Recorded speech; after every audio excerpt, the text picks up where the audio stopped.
Looks like we're going live. All right, we're live, or I'm live. Hello, everyone. Hi. So welcome back to my channel. I am Teacher Casey, and on this channel, you'll see things all about teaching, teacher platforms, some read aloud for kids, pretty much anything in the education world. So let me know some topics that you have or things that you'd like to see on this channel. We talk about different platforms like Outschool, KidPass, Hollow, some that I'm a part of and some that I have just heard about and that I like to bring on here. Really quick, I have a new interview coming up on Thursday, which will be really, really exciting. You don't want to miss it. They are taking classes and going from like the Zoom platform to like a virtual reality. It's starting to get really popular here in Florida from what I know. And so yeah, super excited to talk to you about that and show you what's going on there. Let me know if you're here, if you can see me and hear me okay. You know, I of course can't hear myself, but I can see it. Hey, Jerry, thanks for stopping by. I appreciate you. So today I'm just going to talk about the different emails and updates that we have received recently. Let me pull them out. I already have them up on my computer, but there's quite a few of them, but I'm just going to kind of hit some things that I found was interesting. So the first one came out, let me see, maybe I'll share my screen with you. The first one I want to show you is talking about spring break. So it says spring ahead with new classes. School holidays in March and April leave many kids with extra free time and parents wondering how to fill it. So can you give them a chance to explore their passions or try something new? Find out which classes spark the most enrollments during this time of year. I thought this could really help some teachers, especially if you're new on the platform. Just some ideas for you. So one thing I love about Outschool is they're constantly giving us updates and what are the trends now, what are the trends, you know, coming up, things like that. So let's see, this is from, like I said, March 6th, or the email was, why create classes during spring break? So are you a teacher that likes to give fun classes during spring break? I guess academic classes can be fun too, but I think I'm asking more of along the lines of, do you do academic classes or do you do other things that are like show and tell, science out of the classroom or those kind of things? I'd like to know. Let me know in the chat box. I know Jerry teaches art. Do you have art classes coming up? Clear your mind. Oh, thank you. You can hear me. Awesome. So clear your mind. I don't know your first name, or maybe I do and I just can't think of it right now, but thank you so much for coming. All right, let's see. Back to the email. I switched to YouTube, so it looks kind of funky for me. Okay, you should still be able to see the spring break email. So you want to pick the right format. So you can offer camps on Outschool and things like that. Go ahead and take a look at your email and go through these.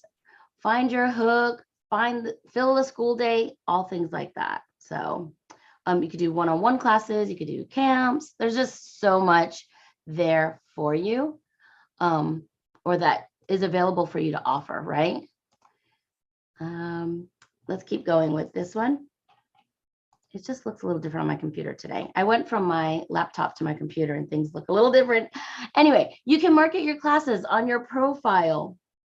New insights on global class searches. So how can you reach more learners outside of the US and Canada?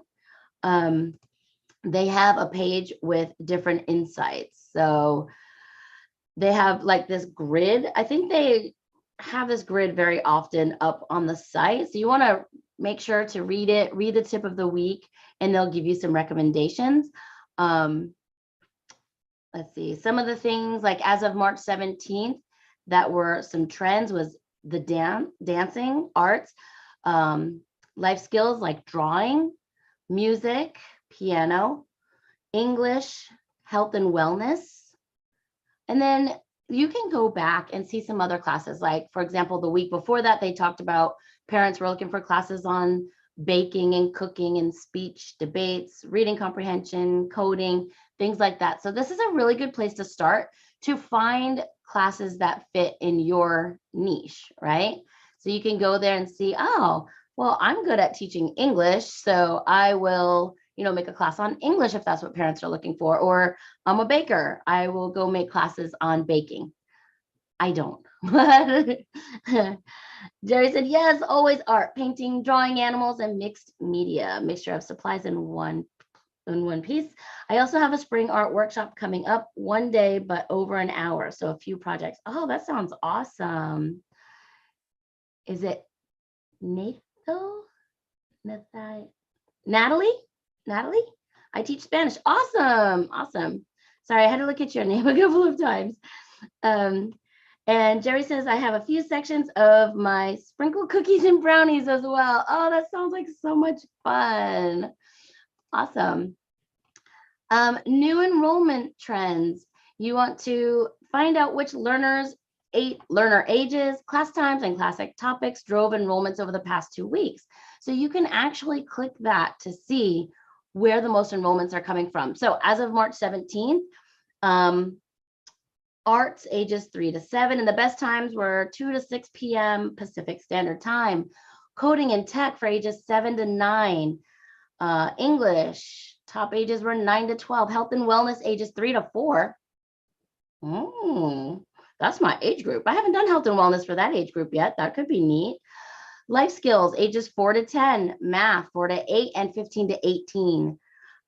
Music, 3 to 6. Science and nature, 4 to 13. Social studies, 7 to 13. World languages, 7 to 9. Excellent. So, Natalie, like you said, you teach Spanish. So a good age group to try if you're not already doing it looks like 7 to 9. And from 8 to 12 p.m. Pacific Standard Time is what the parents were asking for. So pretty neat to look at the trends and see what is popular. I'm going to head to another email that I thought was interesting. Did you all read the email about Hong Kong? Let me check the chat and see what you're saying. So, yeah, I'm going to let you know about the email right now. So if you haven't read it, let me tell you about it. I thought this was interesting. They did want classes done by yesterday, but I mean, I would think that if they need some more, you put some in today. Let's see, it says growth opportunity, and they got it in asterisks. Hong Kong has recently announced that they will be closing schools for 7 weeks. As a result, Outschool is seeing rapid growth in demand from Hong Kong. In response, we have increased our marketing in Hong Kong and are looking to generate more classes and sections. So add classes or sections for the Hong Kong market by this Friday at 12 Pacific Standard Time to take advantage of the weekend buying rush in Hong Kong. So it sounds like they will be like buying now during this weekend. So maybe if you're just getting this, it's still early enough, maybe you can give it a try. Any day of the week from 7 p.m. to 4 a.m. Pacific Standard Time. That is so you are teaching kids in Hong Kong at their time would be about 11 a.m. to 8 p.m. The popular topics they're looking for is support their English language acquisition. So creative English language learning classes, book clubs, writing workshops, and ESL tutoring. Engage their curiosity with classes about princesses, animals, imagination, circle time, and drawing. Oh, there you go, Jerry. Empower their inner sciences with science experiments, space, robotics, and video games. It does say other insights. Most popular search terms were drawing, English, arts, dance, and writing. The most popular topics, reading, confidence, writing, science, drawing, singing, book club. Most popular class types were ongoing, one time, and short. And most popular ages were ages 3 to 11 years old. And the most popular one-on-one subject, so basically that's, your tutoring, would be English, ESL, math, and world languages. So that was on other insights. So I thought you'd all want to hear about that if you haven't yet. Oh, my friend Rebekah is here. The next one we have, let's see, we have March 16th. There was an email March 16th. and another one March 18th. So let's go to the March 16th. Hello, Rebekah. Hello. We had to run a quick you? errand this morning. I'm like, we just made it back, but it is a very tight back. So, well, thanks for coming. Yeah. So we just talked about the first two emails were all about spring and camps and things like that, getting ready for that. And then the second one was about Hong Kong. So did you want to, do you have anything about those two before we move on? No, I think those are good. It is good to start thinking about summer and spring. What my plan is I'm going to look to see what summer camps are offered last summer and just get those on the schedule somewhere. Because nice. I also know that if I don't list them, they're going to become unlisted.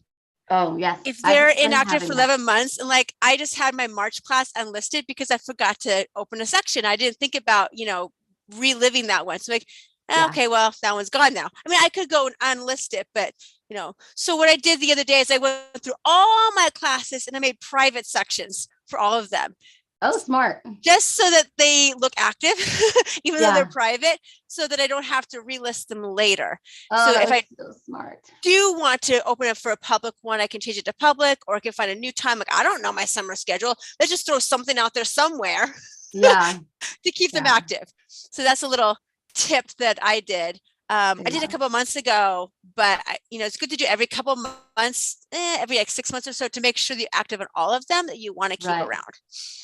Ah, great idea. So Natalie, let me know if I'm not saying your name correctly. I think it is, but Natalie said, thank you. It is very helpful. Oh, good. I'm always hoping that you get something out of these Saturday meetings. And Jerry said, yes, I have a private student in Hong Kong. They are doing a split summer and doing 7 weeks now and then more in actual summer. Oh, interesting. Okay. Because I wasn't sure. Is it because of a COVID thing to shut down, or is it summer, spring break? Yeah, that's what I had heard. I had heard it was due to COVID, but not really sure if that's. So I guess it makes sense. I mean, you can split summer now and then go back to school and come back. Okay, sure. Yeah. All right. So the next one we have is March 16th. Have you taken a look at this one, Rebekah? Briefly. Let's take a peek at it.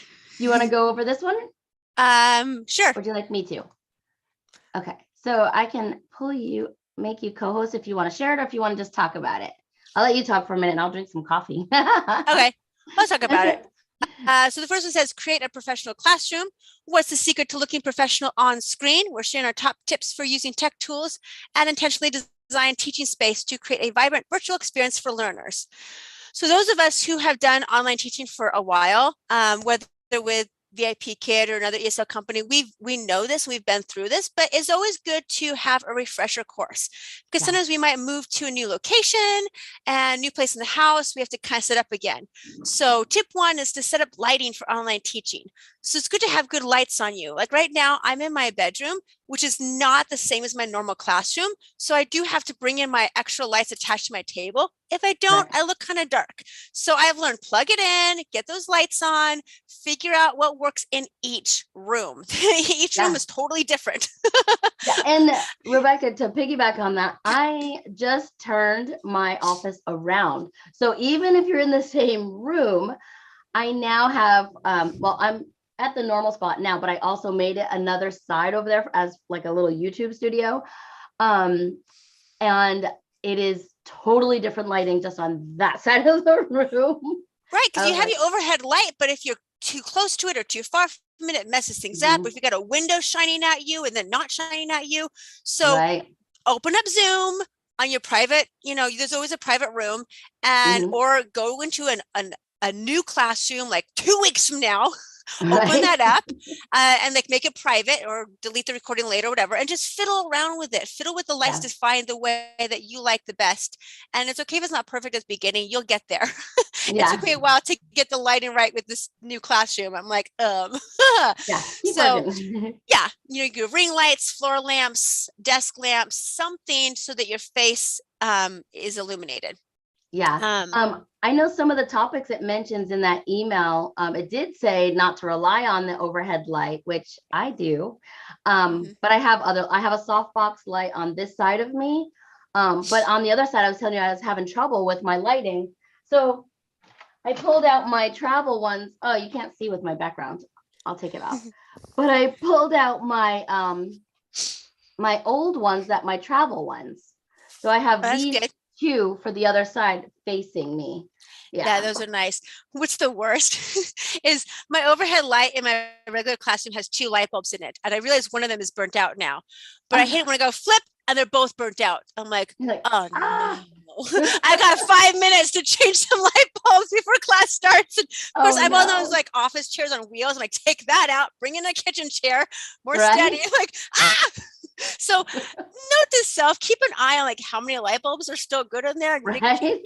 Occasionally, it has happened a couple of times. I'm like, oh. You get down to 1, it might be time to change out the other one. Exactly. So note to self, I need to change out one today because I'm down to 1 out of the 2 lights. So I'm like, But thankfully, I do have like a floor lamp and 2 side lamps. So if it does go off, it's not like the end of the world. We still have good lights, but it definitely looks a little bit different. But if that's the only light, you're stuck. You're sunk. Yeah, really. And it is nice if you have, do yours lights plug into the laptop or to the wall?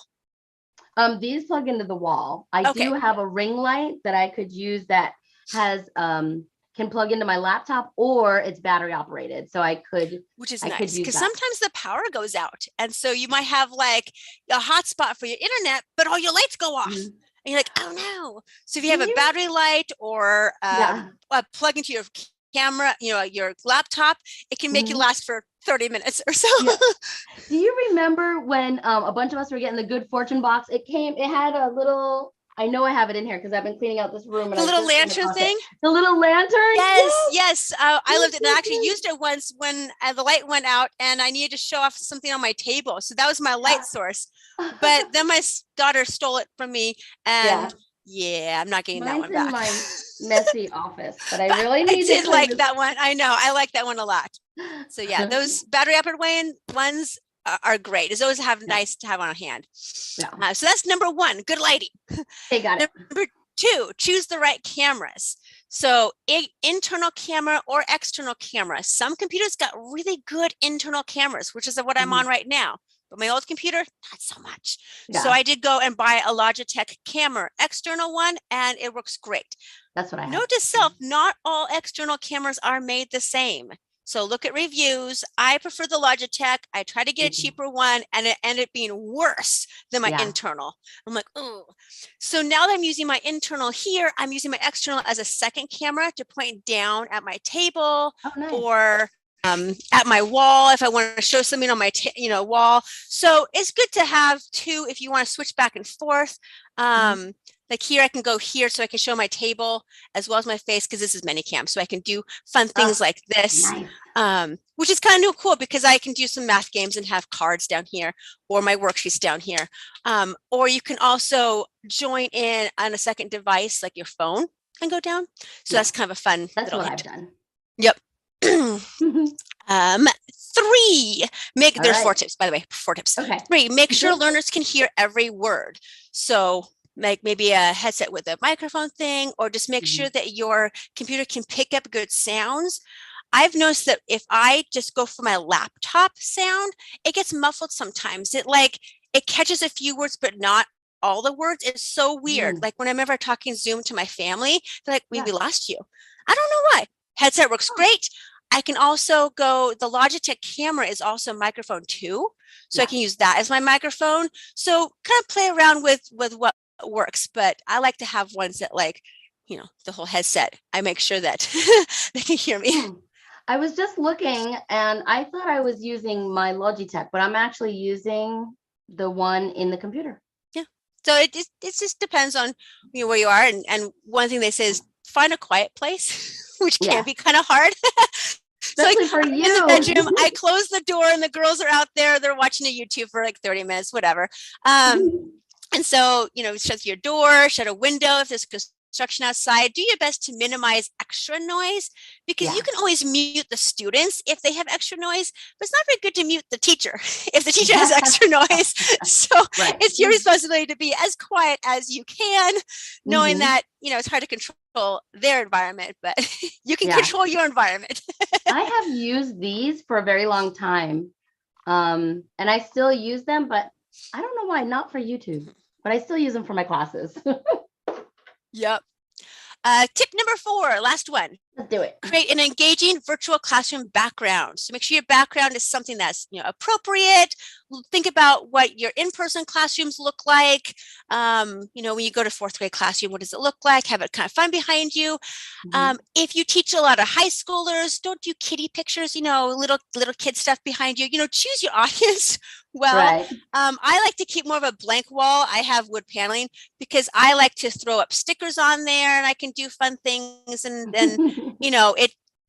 having a busy background can detract from the busy stuff I have. So I like to have a plain background, but that's just me. You can have a background like Casey has, where it's like a backdrop, or I used to have a shower curtain.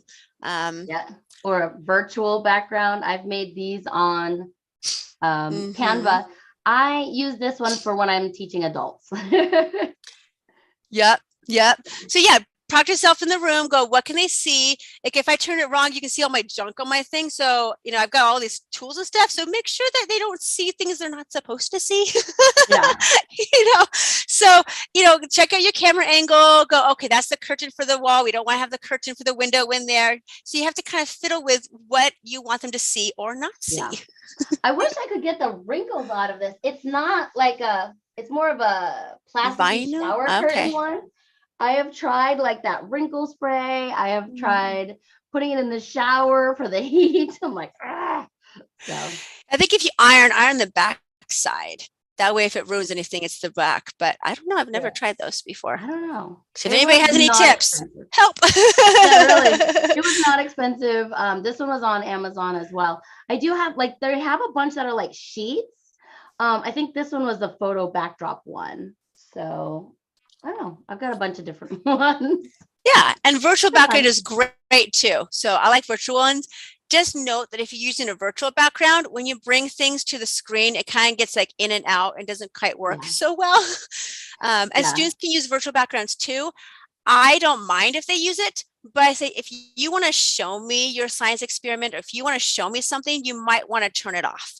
Your art project or your cooking thing or whatever it is. If you want to show that to me, turn it off for a second so we can see your table, and then you can turn it back on again, because it's really hard to see that. Yeah. For my story time classes, I can't have a virtual background because you won't be able to see see the book. Yeah. So it's good to have start with one, and I'm like, oops, let me turn that off. Right. So it's good that you have a background that works on or off. Yeah. If you're in a place that you can't turn it off, you're kind of stuck. Yeah. So it's good to know that you can go either way and it works fine. Okay. So those are the 4 tips to having a good classroom, virtual classroom.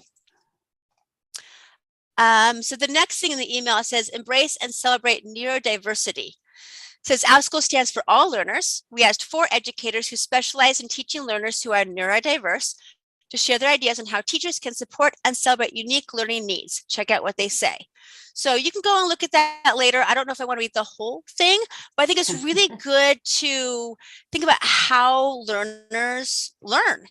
And everybody learns a little bit differently. They might not all learn like you. Right? I know they don't all learn like me. I had to learn that before I was a teacher, because I wanted my daughter to learn a few things. So I would give her things because I'm very kinesthetic. I need to touch everything and hold it. If I read something, I don't remember it. So for me, it's really, everything is kinesthetic for me. So I would give my daughter like all of these things to touch and hold. Well, she's an auditory learner. So we had to learn that, like, if she has to read a book or something, if we can read it and put it and record it, and she would listen to it or read it to her, she learned things a lot quicker and a lot easier. So yes, even kids from the same parents learn different. Right. You got auditory, visual, kinesthetic, the tactile. That's kind of kinesthetic. I don't know. Is there just the 3? I think there's 4. Okay, 3. Yep. And some people can be a mix of both, where they need to hear it and see it. So they need to write it down or take notes, or they need to bring the manipulatives to class and do it. They can't just watch. That's me. Yeah, that's just like, these are supplies that you can bring. Now, if you Mhm. don't, I can, I can roll the dice for you, or I can show you the science experiment, but I do imply it's best if they do it. Yeah, But just because you don't have the supplies doesn't mean you shouldn't come. Still come. correct. Still come. Right. So yeah, looking at here, we've got the 4 educators: Janie Walton, Daniel Fontana. I think Daniel has a YouTube channel. Mhm. Mandy Post and Jen Roney. And some of the things that they do, I'm just gonna be the big, bold topics, but you guys can click on Okay. that later. And it says accommodate different learning styles, which we talked about, have Mhm. different ways to present things, don't just lecture base, have ways that they can interact too. Um, Communicate with parents. So sometimes a parent might reach out to you, say, hey, my child struggles with this, this, and this. Like, okay, good. It's good to know. And I will make sure to accommodate whatever it is. It could be somebody who's super shy or somebody who's kind of nonverbal. If you want to do thumbs up, thumbs down, totally fine. Find ways to accommodate the learner and have open communication with the parents. Mhm. Welcome and interact with each learner. So even if they're shy, say their name, say hi, let them say hi back to you. You know, read off of what their lead is. Don't push them Right. too far, but you don't want to just exclude them. Oh, they're not going to say anything. I'm not going to call on them. No, that's Right. not nice. Still say hi, and then as much as they want to, they can participate or not. Right. But it's always good to reach out there, and then set expectations. Here's what we do in this class. Here's what's not okay. And then, especially like the mute button, you can just say, hey, if your house is loud, I might mute you. Don't feel bad Mhm. about that. If you want to unmute, just raise your hand and unmute. Um, Yeah. we can say, just find, nice things. Mhm. And I know some teachers say the rules every single, class, every ongoing class. So my daughter has heard it like 5 bazillion times, but there could be one learner that's brand new in that class who's Uh-huh. never heard it before. So it's always good to review the rules. And sometimes they just need to hear it again. Yeah, anybody needs to, especially if you're like Yep. 5 or 6 years old, they need Yeah. to hear it all the time. Repetition is great. um, we need to celebrate the strengths. So all learners have strengths and weaknesses. Find something Mhm. they're good at and celebrate it, and find some way to do that. And then there's some more articles you can read later, but those are the main big categories. Great. So let's see. Hey, Jerry and Natalie, you guys still here? I know Jerry probably has a class she had to get to. Jerry has some sections of sprinkle cookies and brownies coming up. I thought that Fun, was sounded fun. like fun and I yummy, know I'd probably make too much. Like, hey, family, want some more brownies? right? I probably have to Okay, limit that one to like once a week or so if I make it with right? them. I have done some cooking classes where like I cook once and then I take pictures. And so for Uh-huh. the other classes, they just see my pictures and I walk them through it, but I don't make it every single time. Right. That'll be I a lot help of them do it. yeah. Because I'm like, Cute. I don't need to have 5 bazillion rainbow cupcakes. So Right? some things I'll just Um, let them do. right. That's a good idea because they need to be eating a lot of cookies and brownies and Right? okay, so the last one that we had talked about, the last email came out March 18th, but the article was March 14th, I believe. And it's talking about Ukraine. There was a section in here I wanted to let you know. Um, Basically, keep these guidelines in mind if you choose to address the conflict in your classroom. Number one, acknowledge that the news from Ukraine may be causing pain for some people in class, and we should be respectful of others' thoughts and feelings. I do have friends that are from Ukraine and still have family and friends there. So I thought number one was really important. Mm-hmm. So number two, if you start a discussion, allow it to be learner-led. Act as a facilitator to keep dialogue appropriate for your age group and class topic. Number three, provide context when possible with honest, factual, and age-appropriate answers. Number four, avoid simple answers to complex questions. It's okay to say, I'm not sure, or that's a big question with a complicated answer. I don't think we can answer it in class today. Number five, encourage learners to talk with their parents or other trusted adults about their feelings outside of class. Number six, remember that some kids may see their Outschool time as an escape from the news. So consider focusing on creating a class experience that allows them to find joy and relief. So what do you think, Rebekah? It is good. I mean, it's always hard to talk about touchy subjects in the Yeah. online classroom, but just sometimes the kids just need to vent and say what they want to say. But as teachers, we have to kind of rein it in, making sure it's appropriate, make sure it doesn't become too hate talk. Right. Yeah. Because it can get that way about anything. If we had COVID, about Ukraine, about whatever, we just have to be the facilitators. And then if we go, Right. and we're moving on back to the topic now. Right. And as teachers, you may have no plans to bring this up in class, Right. but Yeah. we're teaching kids, and sometimes they just bring it up or they want to talk about it and things. So be prepared for some questions. I do like Outschool offers some resources about teaching for some of these difficult topics, such as Teaching Difficult Topics Outschool webinar. There's links for all of these too. So if you go to your email, When Bad Things Are Happening, and that's from Learning for Justice, Head, Heart, and Conscience Teaching Strategy, How to Talk to Children About the War in Ukraine, that came from UNICEF. For older learners, the Ukraine Crisis News Lesson from Brown University, and Teaching Resilience in a Time of War from the American Psychological Association, and they have different age groups for that. So I thought that was really interesting that they have different resources out there. Does that make sense? Yep. Okay. Yep. And the last thing about this article was how educators can support families displaced by the war in Ukraine. So outschool.org, you may have seen that on my channel before, but they are giving members of the educator community the opportunity to amplify the impact of a financial donation to humanitarian relief efforts in Ukraine. Our nonprofit arm will be matching donations made by Outschool educators to these organizations dollar for dollar up to $100,000. Cool. Parents of learners may also choose to donate to the International Rescue Committee at checkout for their donation to be matched. And then if you want to learn more, you can visit the page. We might have to do a little separate section on this one, Rebecca, with all of the information. Okay, I mean, there's a lot of information in all these emails. Yeah. So we won't get into the rest of that, but if you have questions, you want to go to Outschool. Like I said, that article was from March 14th, but we also received an email on March 18th. So let's see, what's new in the educator community? Are you getting enough sleep, Rebecca? Better now. I'm trying to cut back on my ESL in the mornings, so I'm trying to get some extra better sleep now.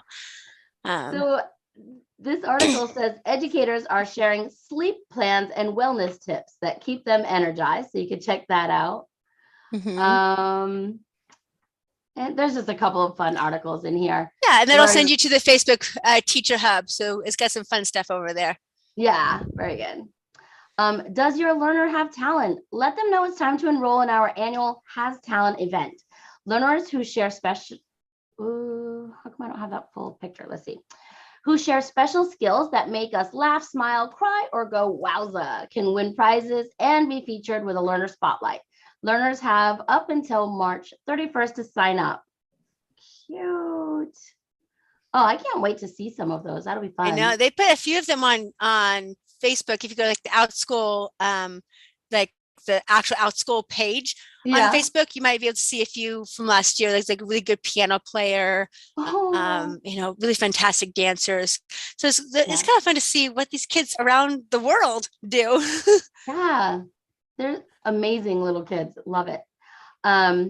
They, of course, added a survey. I say, of course, they add lots of surveys in these emails for teachers to take advantage of. You can let them know how to improve different things in Outschool.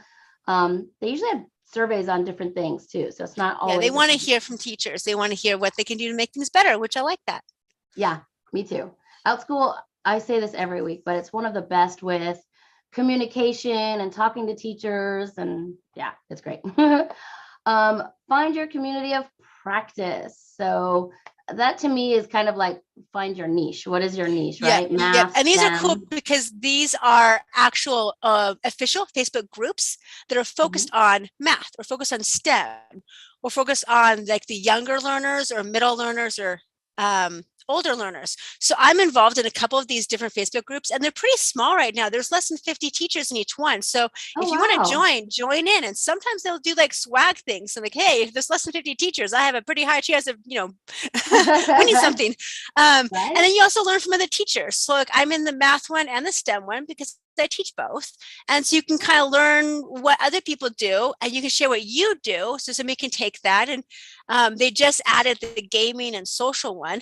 So these are kind of fun. So if you go there, you could just ask to join any of these Facebook groups, and they are monitored by Outschool admins. Nice. So they're official. Great. I'll have to get into a couple of them. I haven't even checked into them. So yeah, but not listed here are the ones that like ages 3 to 7, ages 7, like 8 to 12, and then ages 12 and up. So you can choose what age group also. Nice. They also have book clubs for teachers. I have never done that just because I'm not an avid reader. But definitely check that out too. March is Teach Like a Pirate. And the discussion is coming up soon. So you'll want to get involved very soon with that. April, building a story brand. May, designing the online learning experience. And June, teacherpreneurs, innovative teachers who lead but don't leave. And I think the last thing is save the date for Educator Adventure 2022. Mark your calendars. This year's virtual conference for Outschool educators will take place July 13th through the 15th. Get ready for fresh opportunities to take your business to the next level and learn from your peers on the platform. So they are accepting applications for speakers until April 1st. So if you want to speak at that, you can go ahead and sign up. Let us know. I want to know if any of our friends out there are going to be taking a look at it too. So that's all I have, Rebekah. That was a lot of info today. It was a lot, yeah. And I think in another email they talked about taxes because it is tax time. Well, my email was full of stuff, so yeah. But like, we're going through our taxes now for 2021. So hopefully you kept good records for 2021. And if you didn't go, start now for 2022. Okay. Thankfully, we have that stats pad, the stats page, which is now called Insights. That'll help you a lot. But if you work for anything else, like a pod or maybe an organization, and you have like a separate thing of money coming in, all Outschool related, I have an Excel spreadsheet. So I have on Excel, I have my regular classes here, then my pod classes here, and then I have any like buyouts that come over or something like that. And then I have it all added together because Outschool does not send you a 1099. So you have to go to PayPal and, do it yourself or make records yourself so that you have it. So it's only March. It's not too late to start 2022. You're only 3 months into it. And just start making something so that next year it won't be as hard. Keep those receipts. If you buy anything for your classroom, any things in the background, supplies that you kind of constantly go through, if you purchase Minicam or anything else like that, keep those receipts because you can deduct them. Headphones, lighting, supplies. Yep, all of that. Wow, excellent. Thanks. I didn't even think to look for that. And this is a great time to bring that up. So yep. I'm always kind of like, I did a bad job of last year. Let's fix it for this year. Yeah, I ended up getting a notebook last year or 2 years ago because I had done VIP Kid. And then when it was time to do taxes, I was like, whoa. And then I had to start. So yeah, I now have a book with all of my stuff in it. Yeah. My method is, here's my envelope, stuff the receipts inside, forget about it. Come tax time, take them all out and add them back up. But these are one time. So I'm this lazy way. As long as they're in the same spot, they're easy to find. Right. I'll circle, this is what I bought for class. When you go grocery shopping, go, okay, I bought this for class. This is how much. And then stuff, forget. Yeah. So that's it with the information today, guys. I do want to let you know if you're looking for classes for your kiddos or to start teaching, I have Rebekah's, all of her links below this video. I don't know why I'm having trouble with the ends of my sentences today. I'm going to blame the weather. Yeah. We had tornado warnings all night and everything. It's a full moon. People were making mistakes right and left yesterday. I was too. I'm like, okay, whoa, what's going on here? It's the full moon. Right. I just blame it. Right. So go ahead and check out those links. If you do have a kiddo you want to sign up, you actually can get money towards your first classes. And then Rebekah will have some extra for her kiddos to get classes. So, Yep. All right. Thanks, Rebekah. You're We'll see you welcome. all next week for more Outschool. And also on Thursday, like I said, I have a super exciting interview. I don't want to give away too much, but they are doing a whole new virtual thing. And I guess it started here in Florida, and I saw them working on trying to work with Outschool. So hopefully we'll hear some more on Thursday, and I'll see you all next time. Excellent. Bye.